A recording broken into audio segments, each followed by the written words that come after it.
Good afternoon friends. दोस्तों, आज हम फिर से बात करना चाहते हैं चैप्टर नंबर 3।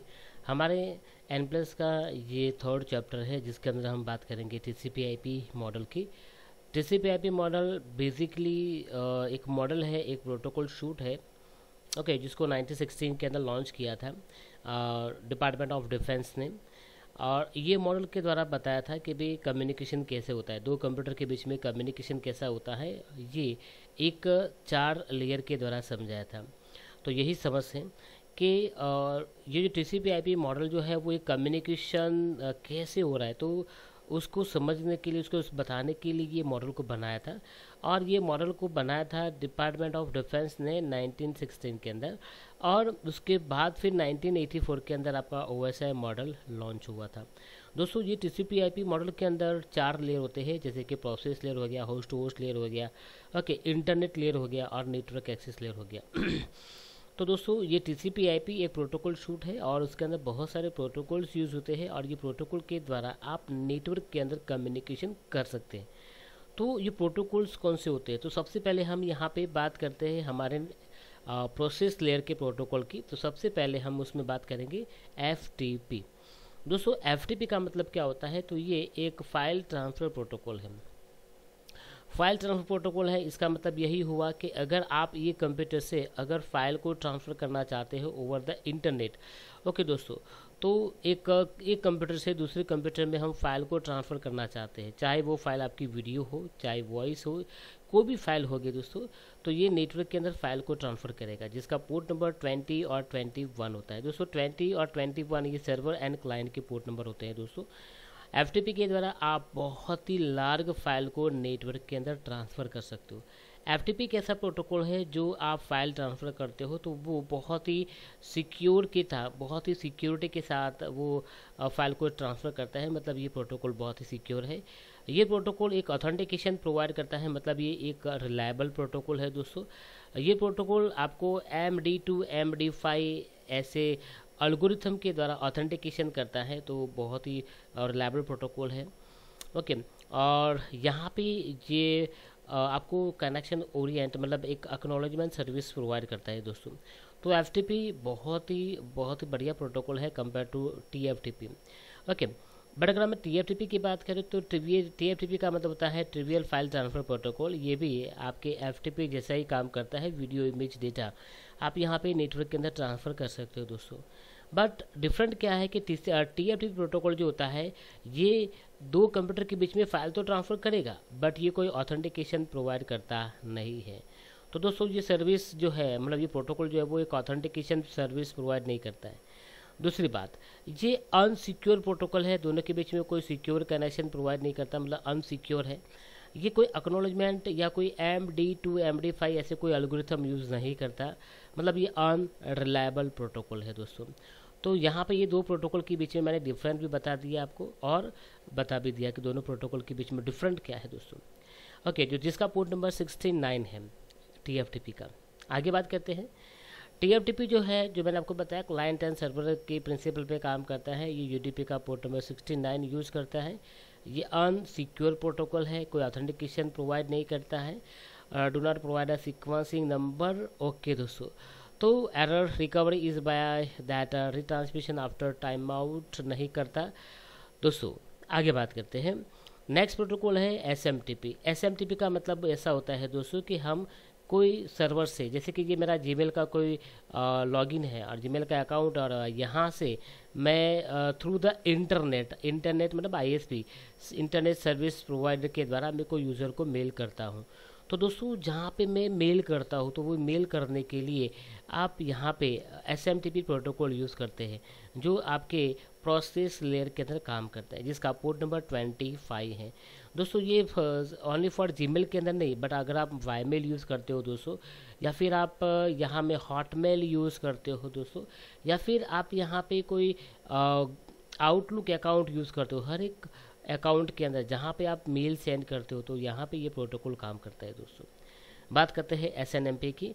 तो एसएनएमपी मतलब क्या होता है? सिंपल नेटवर्क मैनेजमेंट प्रोटोकॉल, जो आपके नेटवर्क को मैनेज एंड कंट्रोल करता है। और ये प्रोटोकॉल जिसका पोर्ट नंबर 161 है, तो ये प्रोटोकॉल के द्वारा पूरे नेटवर्क को मैनेज किया जाता है, पूरे नेटवर्क को ये कंट्रोल करता है दोस्तों। बात करते हैं टेलनेट। तो टेलनेट एक ऐसा प्रोटोकॉल है जो आप कोई भी कंप्यूटर को रिमोटली एक्सेस कर सकते हैं।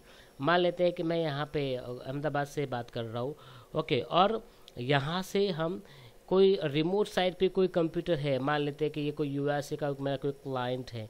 तो दोस्तों ये यूएसए के क्लाइंट को अगर आप यहाँ पे रिमोटली एक्सेस करना चाहते हो तो आप यहाँ पे टेलनेट प्रोटोकॉल यूज़ कर सकते हो। बट अगर हम टेलनेट यूज़ करेंगे तो ये क्या है, ये क्लियर टेक्स्ट में मैसेज को सेंड एंड रिसीव करता है।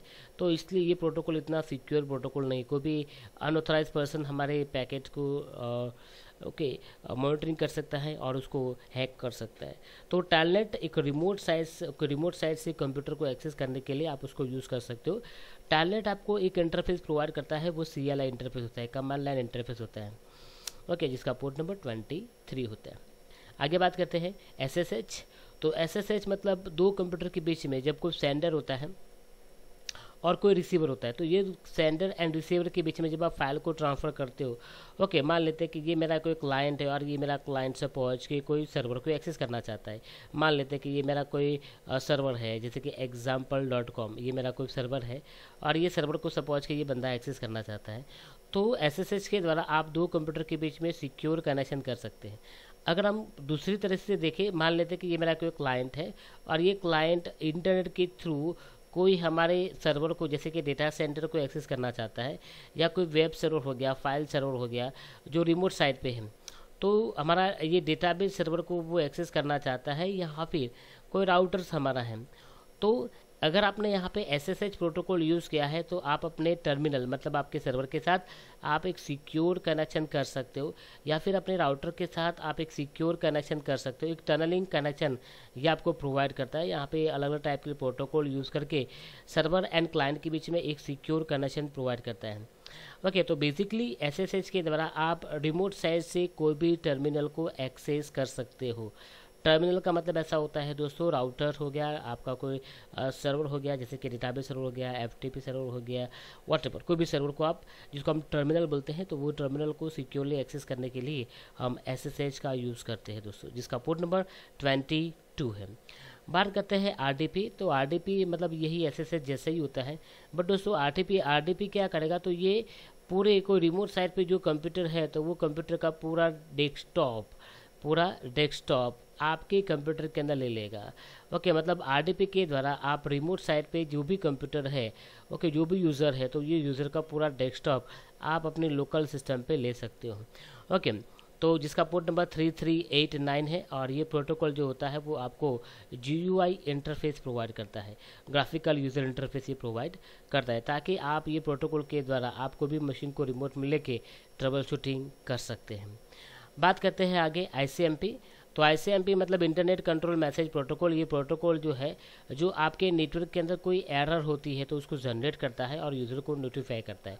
मान लेते हैं कि ये कंप्यूटर सपोज के स्विच के साथ लगा हुआ है और ये स्विच के साथ आपका बहुत सारे कंप्यूटर, जैसे कि ये 10.10.1 है और ये 10.10.2 है, ओके, और ये आपका 10.10.3 है। तो ये तीन कंप्यूटर मैंने यहाँ पे कनेक्ट किए हैं दोस्तों।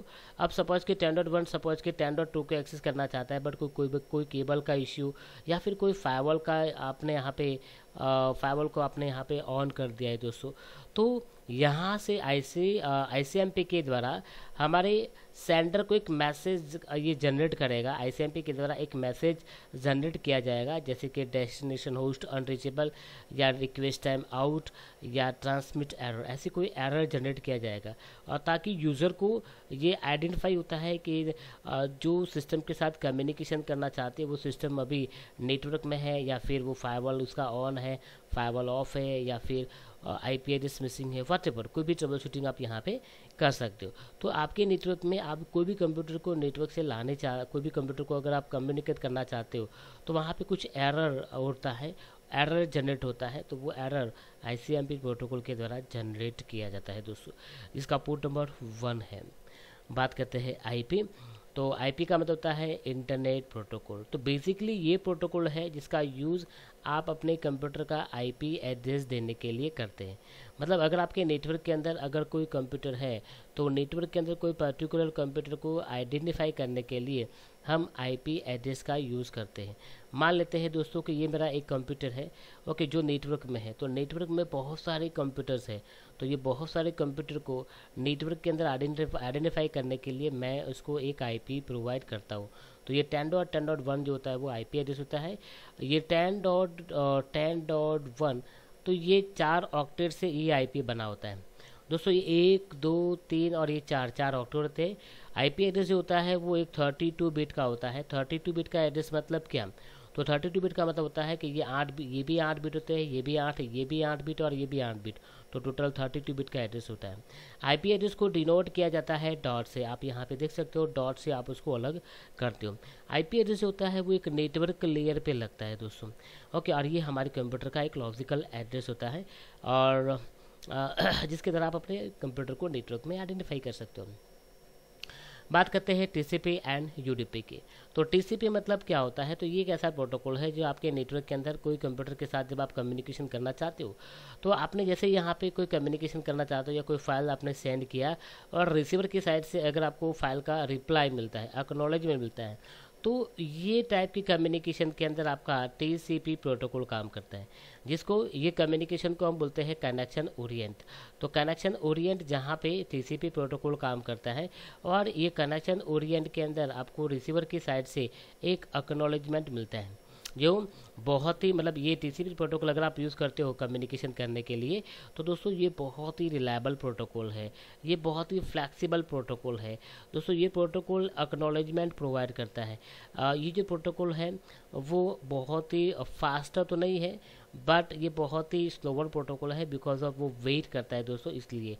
ओके, तो बात करते हैं इसका पोर्ट नंबर की। तो पोर्ट नंबर यहाँ पे वो 6 यूज़ कर रहा है। बात करते हैं यूडीपी की। तो यूडीपी मतलब जैसे कि ये कोई कंप्यूटर जब नेटवर्क में कोई डेटा को मतलब कोई कंप्यूटर को डेटा सेंड करना चाहता है, बट वहाँ से कोई रिप्लाई नहीं मिलता, एक्नॉलेजमेंट नहीं आता है, तो वहाँ पे ये प्रोसेस को हम बोलते हैं कनेक्शन लेस। और ये कनेक्शन लेस जब कम्युनिकेशन हो रहा है, तो दोस्तों यहाँ पे यूडीपी प्रोटोकॉल काम करता है, जो बहुत ही फास्टर है, क्योंकि वो एक्नॉलेजमेंट का वेट करता नहीं है। अनरिलायबल प्रोटोकॉल है ये भी अनरिलायबल प्रोटोकॉल है। ये ऑथेंटिकेशन या कोई एक्नॉलेजमेंट प्रोवाइड करता नहीं है, और उसका पोर्ट नंबर 70 है। ओके, बात करते हैं POP3 एंड IMAP। तो POP3 जो होता है वो एक्चुअली यूज़ किया जाता है आपके अकाउंट, आउटलुक अकाउंट के अंदर दोस्तों। आप जो भी अकाउंट कॉन्फ़िगर करते हो उसके अंदर, तो मान लेते हैं कि ये मेरा कोई क्लाइंट मशीन है और उसके अंदर आपने आउटलुक कॉन्फ़िगर किया है, और ये आपका कोई सर्वर है। तो दोस्तों अगर आपने यहाँ पे POP3 प्रोटोकॉल कॉन्फ़िगर किया है, पोस्ट ऑफिस प्रोटोकॉल वर्जन 3, तो ये क्या करेगा कि आपके जितने भी सर्वर के अंदर जितने भी मेल पड़े हैं, तो ये मेल यहाँ से कट करके आपके लोकल सिस्टम में क्या कर देगा, पेस्ट कर देगा। मतलब मेल को रिसीव करता है, मेल को यहाँ पे क्या करता है, वो रिसीव करता है, जिसका पोर्ट नंबर 110 है। एंड मैं अगर IMAP की बात करूँ, तो IMAP क्या करता है कि आपके लोकल सिस्टम पे, जैसे कि ये सर्वर है और ये क्लाइंट है, तो ये दोनों के बीच में आपने यहाँ पे जीमेल अकाउंट कॉन्फ़िगर किया है, और ये क्लाइंट मशीन के अंदर आपने जीमेल अकाउंट कॉन्फ़िगर किया है, और ये आपका आउटलुक अकाउंट है। आउटलुक के अंदर आपने जीमेल अकाउंट ऑलरेडी कॉन्फ़िगर किया है, जिसके अंदर आपने IMAP प्रोटोकॉल कॉन्फ़िगर किया है सर्वर पे। तो ये क्या करेगा, आपके मेल को यहाँ से कॉपी करेगा और आपके लोकल सिस्टम पे क्या कर देगा, पेस्ट कर देगा। इसका मतलब ऐसा होता है दोस्तों कि अगर आपका यहाँ पे सर्वर अवेलेबल नहीं है, तो आप कहीं से भी, मतलब अगर आपका क्लाइंट अवेलेबल नहीं है, तो दोस्तों आप कहीं से भी अपने सर्वर को एक्सेस करके अपने मेल को एक्सेस कर सकते हो। ओके, मतलब ये मेल को डाउनलोड करने की सर्विस प्रोवाइड करता है। तो मेल को डाउनलोड करना है तो IMAP, मेल को रिसीव करना है तो POP3, और मेल को सेंड करना है तो SMTP प्रोटोकॉल हम यहाँ पे यूज़ करते हैं। तो दोस्तों ये चैप्टर नंबर 3 मैंने यहाँ पे आपको बताया, ओके, जिसके अंदर सभी प्रोटोकॉल्स मैंने यहाँ पे बता दिया दोस्तों। ओके, आगे बात करते हैं, आगे नेक्स्ट चैप्टर में हम बात करेंगे। तो दोस्तों ये वीडियो को लाइक कीजिए और शेयर कीजिए। Thank you very much. Thank